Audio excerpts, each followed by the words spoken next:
So hello, everyone. Welcome. Yeah, wow. The energies are so powerful right now. And it feels like Varda and Manwe have come in at a perfect time for me and what I need to kind of contemplate. And so it'd be interesting to see how you connect to them as well. So Varda caught my attention because she's in quite a long-term, well, say these bodies move very slowly. So she's been crossing the galactic center for quite a while. And this is 27 degrees Sag, and it's 11.5 in the gene keys, which moves from obscurity to light. And I had this kind of spontaneous healing with Varda where my cells kind of filled with light. And she's the creator of stars. And it was like, whoa, this is an amazing feeling. So that kind of got me onto Varda. And this is also beginning a kind of group of trans-Neptunian objects that are all in quite powerful positions. So I had a different order, but I feel from today that I want to do Selassie next week. And then we're going to also be doing Maki Maki, who's the Easter god, the god of Easter Island. We're going to be doing Gong Gong, who's a Chinese water dragon. And we're going to be doing Sedna as she goes through her ingress into Gemini. So there's a lot of theme that I'm being guided to around water. And it's so interesting because I've been feeling into this, and all of us here actually, I feel like the light language singing. I feel like all of us, there's some of us do wild water swimming in the sea. And Patricia lives in this incredible place, you know, by the ocean. That's just like this nature reserve. And I'm landed in the situation where I can swim in the sea every day, which just feels so incredible. And there's a few of us actually who are in a position to connect with the sea or swim in the sea every day. And as Susan, our wonderful yoga teacher, reminded me, we have one ocean on Earth, and we can imprint the water with joy, and we can learn from its memory, and it feels like because we're made up of water, Earth's made up of so much water that actually to heal the water, heal ourselves and the world. Like we can create new structures with water through our powerful intention and holding like emotionally higher vibrations in the world. We can do that. So Varda and Manwe are all about, for me, rewriting stories. So both of them, they're quite interesting bodies because they're both Tolkien's characters from the Silmarillion, or is it called the Silmarillion, which is the book that precedes Tolkien's main works. And it's almost like a foundation of mythology that he creates. And in this mythology, there's 14 archangels, and they call the Middle Earth into being through song. And I thought it was so amazing finding that out. I didn't know that until today, that they created the Middle Earth through song. And Tolkien drew on much older mythologies. And we found like a similar story with Teheran Hayawaku, actually, in the Native American tradition, where you have the dark brother and the light brother. And so among these 14 are Manwe, who is the leader of the archangels. And she's sometimes referred to his twin flame, actually, Varda. So this is interesting because it plugs into this whole idea of partners as twin flames, or maybe even friends as twin flames as well. So Varda she is to do with light. She's the creator of stars. And then there's this dark brother as well, who's, they're trying to create beautiful things, and the dark brother's constantly disrupting them and undoing them. So there's this constantly need to hold the light strong in order that the shadow can't kind of overtake it. And I feel that's really embodied in Gene Key 11, actually. So it's interesting that Varda is there. Okay, so we're going to do a bit of a presentation on Varda and Manwe, just so you've got that under your belt. Then we're going to do light language healing of these bodies, and then we're going to have a conversation, share whatever comes up for you around them. So Varda and Manwe, these are their numbers that you can look them up on Taraka. Mine is in Gene Key 60, and many of us, again, I was born in 1970, because they move so slowly, a lot of us will have them in the same gene keys.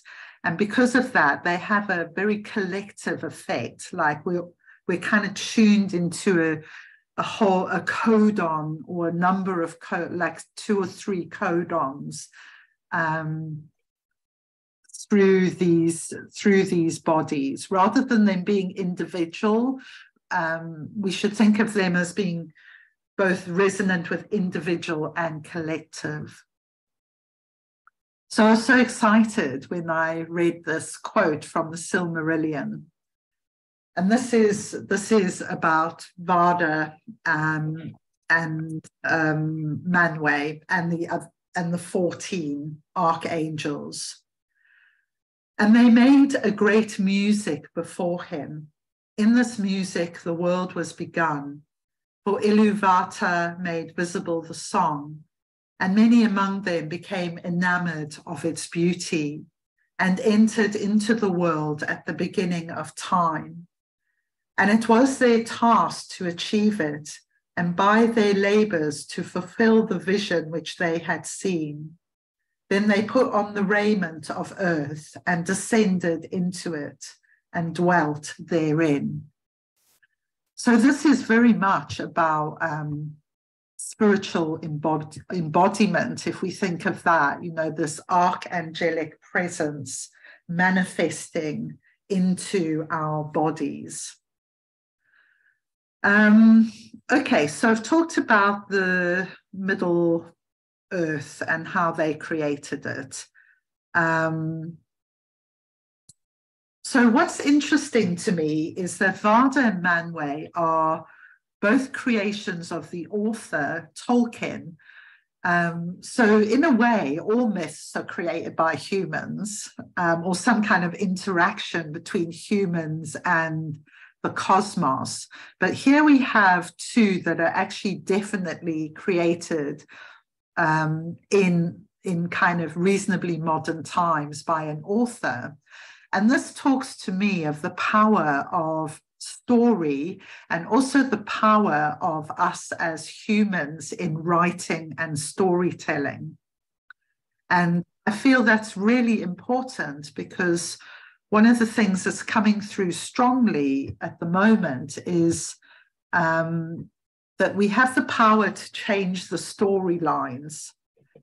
So I have this experience. Some of you may have it too, but I don't know if it's my 47, but for at least a part of the day, I'm in this catastrophizing mode.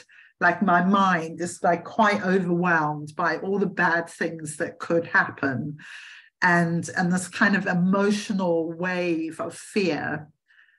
And then I kind of go into transmuting the wave, which is my life work, to transmute this.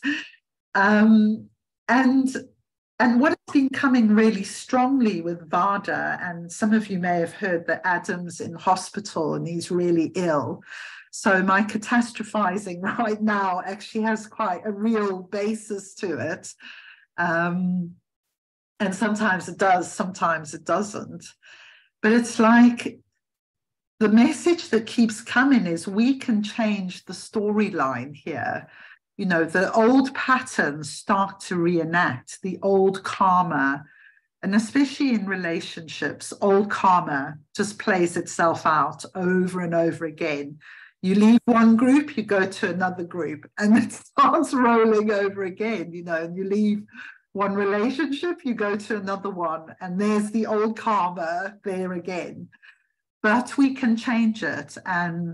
And I really like this idea that I felt for a long time that the universe is saying it's like the butterfly does its wings and the whole of creation can start to turn. And so in some ways, the change doesn't have to be a massive change. It's got to be like an internal adjustment, that butterfly wing. And we can start to manifest a new story. And we all know that. We've all done it. We're all doing it every day. But it feels like Varda and Manwe are bodies we can really tap into wherever they are in our chart. So interestingly for me, they're in key positions which are being very activated by Pluto and mine and Adam's charts right now. So, you know, I've almost been expecting this to happen. Being an astrologer is not great sometimes because you can see what's coming. But having said that, there's the opportunity to know the story and change the story. Okay, so Varda also has a moon, Ilmari, who's her handmaiden in the mythology. Her orbit is 313 years. Now, another interesting thing is that she was discovered from images taken on the summer solstice, 2003, so 21st of June. And we've just launched in Soul Tribe, where it feels like we're on this amazing path now to the solstice, because Tara just launched a new it's not a 40-day practice, it's leading into the solstice, igniting our fire energy. We're going to be having another food cleanse to tune into the summer energies. And on the summer solstice as well, Jennifer, one of the yoga teachers, is going to be doing this very traditional yogi practice to ignite the summer solstice energies. So it's like, oh my God, you know, here's Varda. And this just all sort of launched yesterday, this road to the summer solstice. And I'm like, oh, wow, you know, here we have this body that feels like she's connected to this light, this fire of summer solstice through her discovery. So, I'll do a little bit on the astrology after this of what's going on at the summer solstice every year. Okay, so Manwe, interestingly, is discovered by another astronomer around about 3 months later. 2 months later, but another fan of Tolkien. So it's interesting, they're discovered independently, one in America, one in Chile, but then both named for these Tolkien characters. And Varda and Manwe live in a high tower at the top of the world. When together, he can see very far and she can hear very far. And they unite in the sound and light of the original creative impulse. So I'm so excited about what will come through the light language today, given that, you know, they're about sound and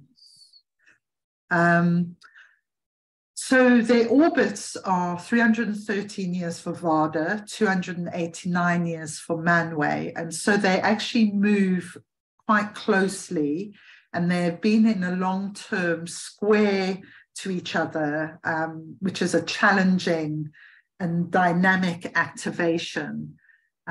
This little quote is from the astrologer Kelly Hunter, and she calls it this kind of is a call to action by Varda and Manwe at a cosmic level. Okay, so I've said some of this. There's a connection with both these bodies also with Mars and Uranus. So, yeah, and Venus was in the 35 when Varda was discovered. And she was in the right angle vessel of the cross of love. So every time we hit a solstice or an equinox, we hit the vessel of love, which is a really lovely combination of gene keys. Okay, so Venus was in the 35, as I say, and we just had that wonderful Venus ceremony in the 35 with the heart chakra 2 months ago, which is the wormholes. So when Varda was discovered, she was at 2 degrees Sagittarius, which is 34 line 3, which is a very powerful primordial shamanic energy. Manwe was discovered at 5 Pisces in 37 line 1, and today he's in 25 line 5, which is 2 degrees Aries. So this is part of the 25 is part of the cross of the vessel of love. And the sun was in the 59 line 3 then, so he was birthed or discovered under the cross of the sleeping phoenix. So this is interesting. You know, we have the cross of the vessel of love with Varda and the cross of the sleeping phoenix, which is the cross coming in 2027. So for me, they feel like very key energies. And perhaps in a nutshell, I could say that the energy of them is we have the capacity to change the story lines of our own karmic ancestral path. And we also have the capacity to call in light into our light beings. Pat, by the way, you're unmuted. I just heard you. Oh, I'm sorry. Okay. You'll pop up on the recording if you don't. Okay, so I'm going to just read this quote, and then have I got? Yeah, I'm just going to go back to that.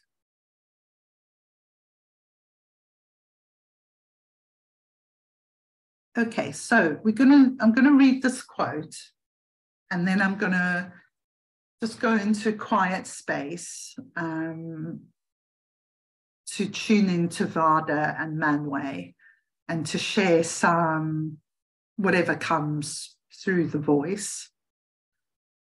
And then I'll go into a quiet space again. And if any of you feel you want to unmute and share something, a mantra, a prayer in English, a light language, singing yourself, is an opportunity to add to the healing field, if you like, of this. And then following that, we'll have a bit of a conversation.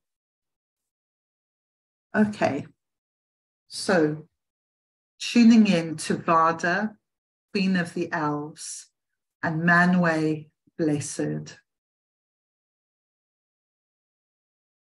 Too great is her beauty to be declared in the words of men or elves. For the light of Iluvata lives still in her face, In light is her power and her joy. Of all the great ones who dwell in this world, the elves hold Varda most in reverence and love.